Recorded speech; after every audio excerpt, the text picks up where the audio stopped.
Hey y'all, Rin Caputo with Caputo Brothers Creamery. Today we're going to show you how to stretch our mozzarella curds using what we call the traditional method. This is the methodology that we learned from our friends and mentors in Italy. And we're going to show you how to do it using our CapoMozz curds. Now remember, ours are fermented, which makes them cheese. No vinegar, no citric acid. This actually goes through a natural fermentation, which means it eats up the lactose that's in the milk and converts that into lactic acid. It also means that our curds come frozen. So you want to make sure that you thaw them before stretching.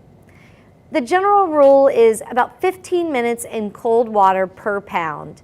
Today, I'm going to be working with our 1 pound pouch. We also have a 4 pound pouch. So you would just need to multiply that by 15 and soak them in cold water until they're fully thawed. Once thawed, we're ready to stretch. So I'm just going to use a pair of scissors to open the pouch. And I'm going to pour the curds into my bowl. Now remember, the curds, as long as they stay frozen, have about a year shelf life. Once they're thawed, you need to stretch them right away. Once I have the curds inside the bowl, I'm going to add salt. Now, as always, I like to say, it's going to look like I'm adding a lot of salt to this, and that's because I'm about to add a lot of salt. But don't worry, we're actually going to be pouring a good bit of water on this. So the salt will primarily go into the water, leaving just the right amount of salt with the curds. You want to use about 40 to 50 grams of kosher or sea salt per pound. In this case, I'm using 1 pound, so I like to use about 45 grams. Sprinkle that in and break the curds.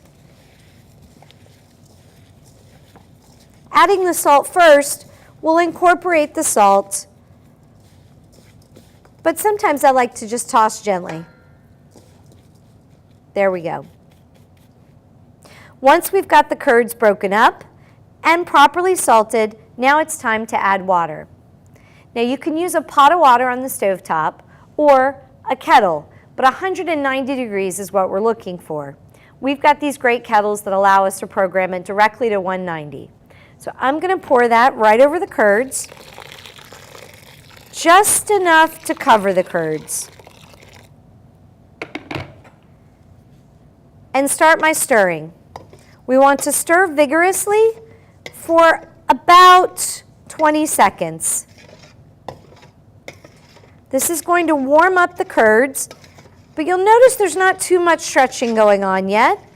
And even though the water was 190 degrees when I started, it's cooled down considerably. I can put my hand in and leave it there. At this point, I'm going to pour off 2/3 to 3/4 of the water. I mean, just a little bit there. And I like to use a strainer because then I don't lose any of my curds. Put those back inside the bowl.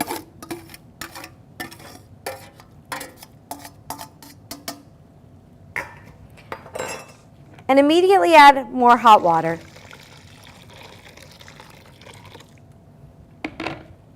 At this point, you want to start working as quickly as possible.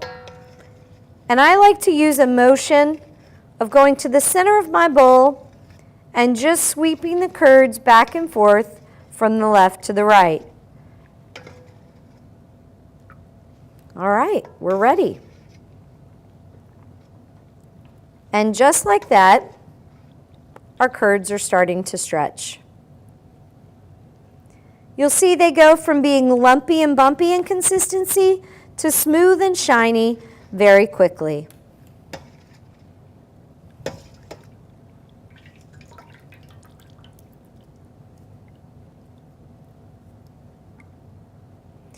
We want to stretch 2, maybe 3 times until we've got about 90% of the lumps and the bumps out.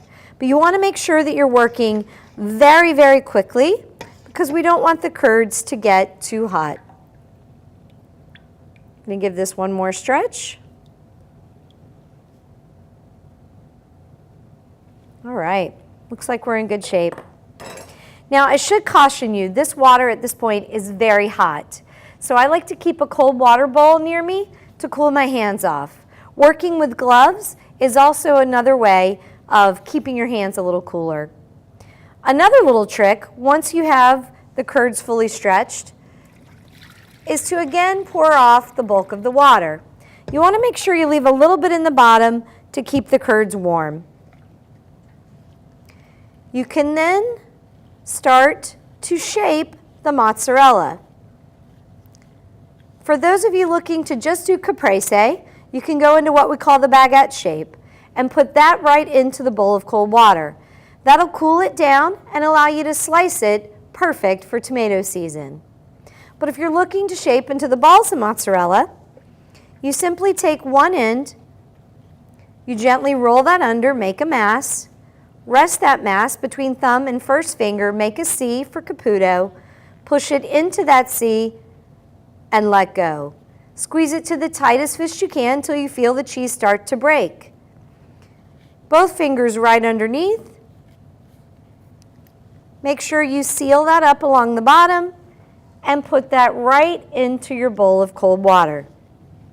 I'll show you how to do that one more time. So we're going to gently roll that under, make a mass, rest that mass between your thumb and first finger, make a C for caputo with the opposite hand, push that into that C, let go, squeeze it to the tightest fist you can until you feel the cheese start to break, and the two-finger pinch right underneath seals the cheese up so that it can go right in to the bowl of cold water. When you get to the end, you simply want to roll that under. I always say it's kind of like folding a pair of socks until you get a nice smooth surface. Put that back into the C. Seal that up tightly and into your bowl of cold water. And now you have your fresh mozzarella. We hope you enjoy eating it as much as you enjoyed stretching it. Thanks for joining us today, and you can go right into our online store and buy some more curds. Happy stretching.